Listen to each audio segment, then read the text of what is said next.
నా పేరు డాక్టర్ రాజేష్ కుమార్. నేను స్పైన్ సర్జన్ని.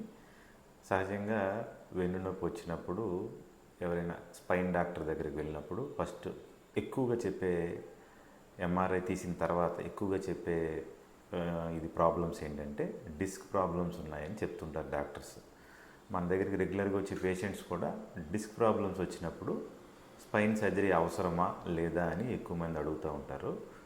అయితే ఇప్పటి వరకు డిస్క్ ప్రాబ్లమ్స్ వస్తే ఓపెన్ స్పైన్ సర్జరీ అంటే వెన్నుపూసల దగ్గర వెనక భాగం మొత్తం కోత కోసి ఆపరేషన్ చేసి మనకి ఆ నొప్పిని కానీ డిస్క్ని కానీ రిమూవ్ చేసేవాళ్ళు. కానీ ఇప్పుడు కొత్తగా వచ్చిన ఎండోస్కోప్ స్పైన్ టెక్నాలజీ ద్వారా ఇది ఒక చిన్న లేజర్ టెక్నాలజీ అంటారు. ఇది 0.5 సెంటీమీటర్స్ లేదా అంతకంటే తక్కువ ఒక్కొక్కసారి ఇన్సిషన్ అంటే చాలా చిన్న హోల్స్ పెట్టి లోపల ఉన్న డిస్క్ని రిమూవ్ చేయడం జరుగుతుంది. దానివల్ల బెనిఫిట్ ఏంటంటే ఓపెన్ చేయాల్సిన అవసరం లేదు వెనక భాగం.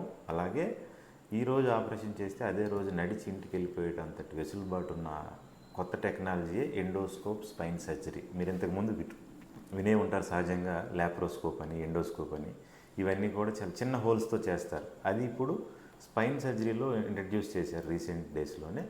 ఇది చాలా పాపులర్ అవుతుంది ఈ రోజుల్లో. కాబట్టి డిస్క్ సమస్యలు లేదా వెన్నుపూస సంబంధించిన సమస్యలు ఉన్నప్పుడు ఖచ్చితంగా మంచి ఎండోస్కోప్ స్పైన్ సర్జన్ కనుక మీరు అప్రోచ్ అయితే పెద్ద పెద్ద ఇన్సిషన్స్ లేకుండానే మనం ఆపరేషన్ని చాలా చిన్న చిన్న హోల్స్ ద్వారా చేయొచ్చు. Thank you.